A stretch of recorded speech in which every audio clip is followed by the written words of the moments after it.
Hi, welcome back. In the previous video, I think it was two videos before this one because I had to finish the example. But in the previous example, I was working with an example and we were in 4/4 time. And the rhythm that we were working on was quarter note and then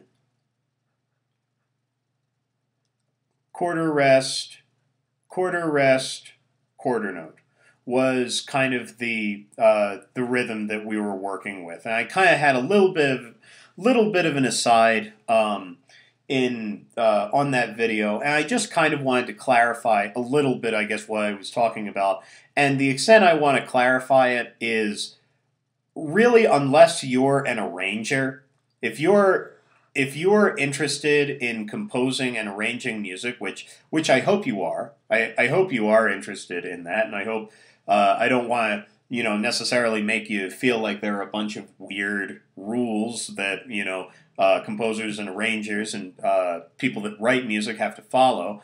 But I'd say this maybe is sort of one of them, and I just kind of want to give you a little bit of a background on, or a little bit of it's kind of hard to give you an intuition on this because it's really just kind of a performance practice, but there is a little bit of intuition to it, I guess. So what we had said was that this measure up here, where we play on beat 1, rest on beat 2, and beat 3, and then play again on beat 4, we had kind of said that you wouldn't really, well, I guess I don't want to start this out that way. We had started out by saying that you absolutely could write it this way, with quarter note, half rest, quarter note. So we absolutely could have written it this way, and in reality, you will see it written this way. You will occasionally see this same rhythmic pattern written both ways.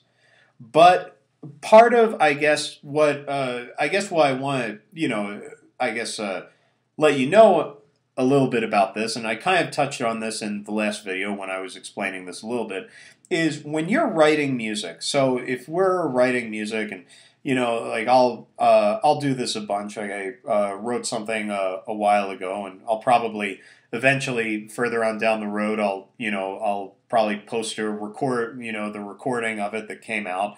But I did this recording session a little while ago. I got hired to write the horn charts for 3 tunes, and pretty much it was myself on bari sax, my friend Eric on tenor, and my friend Jason on trumpet.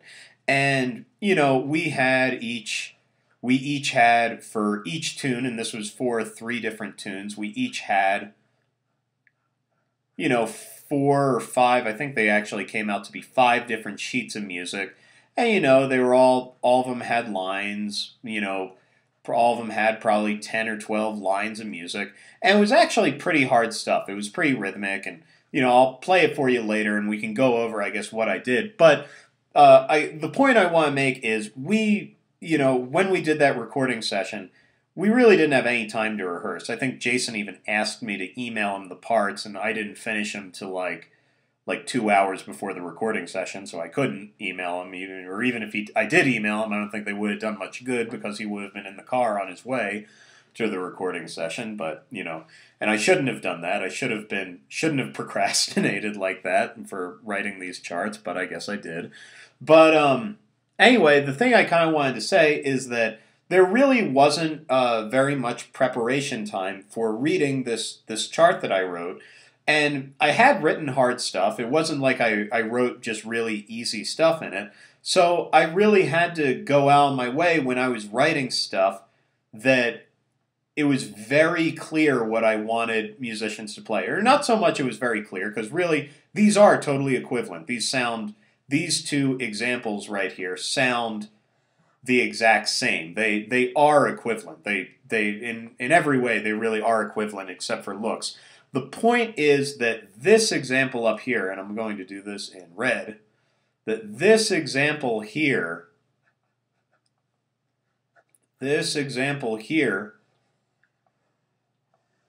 point is that you're just picking up your saxophone and you're sight reading this, or you're just picking up your trumpet or your flute or your piano, or you wouldn't pick up your piano, but anyway, if you're just getting this piece of music and you have to sight read this and you're on a recording session and it should be, perfect or as close to perfect as possible, this is easier to read. Or I don't even want to say that.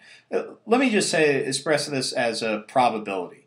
I would say that this passage up here on a first read, an average musician, or a first read, a typical musician will play this right on a first read, I don't know, 90% of the time.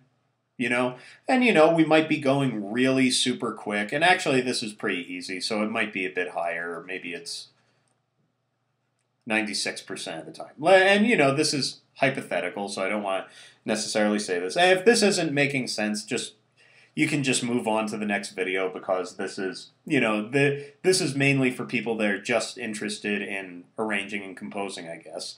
And this is kind of one of the things that I think is really interesting about arranging and composing. But anyway, so this example up here, we'll just say that it's going to be played right on the first read by a typical musician 96% of the time. So if we put this, measure, if we had this measure buried within, say this measure is right here within this, within 5 pieces of music, and it's going pretty fast, and we're trying to get it right on the first read, we'll get this right. If you put this in front of 100 different musicians, 96 of them would get it right.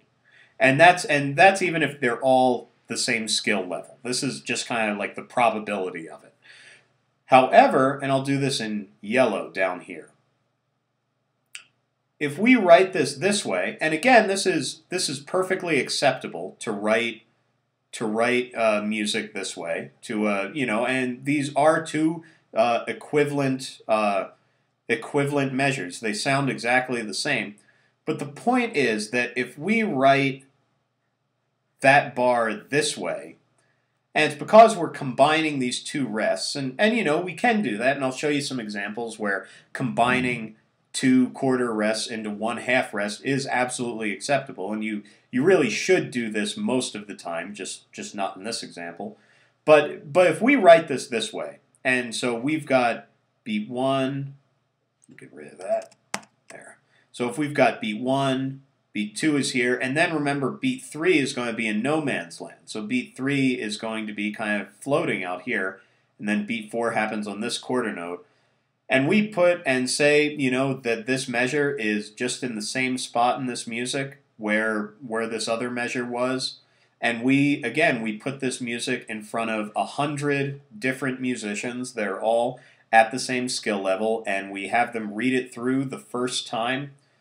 Probably, I don't know, maybe 70%. Maybe, so if we put it in front of 100 different musicians to read, maybe 70 will get them right. Will get it right. So anyway, and this is all just totally hypothetical. I'm not saying concrete, exactly 70 will get this right, and exactly 96 are going to get this right. So I'm not saying that. I'm not saying that these are concrete numbers.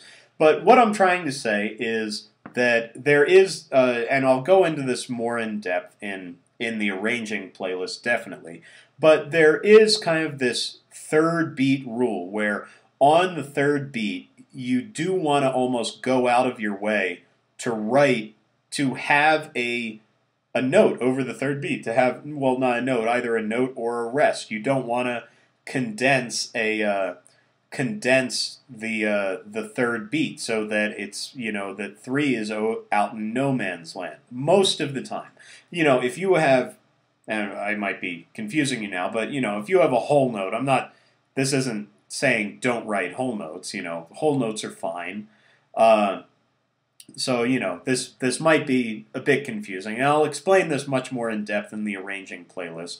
But that is just kind of one. I just wanted to explain a little bit why I didn't write why I didn't write that example this way in yellow, why I wrote it this way up here in red. So anyway, hope that explanation made sense, and I'll see you in a future video.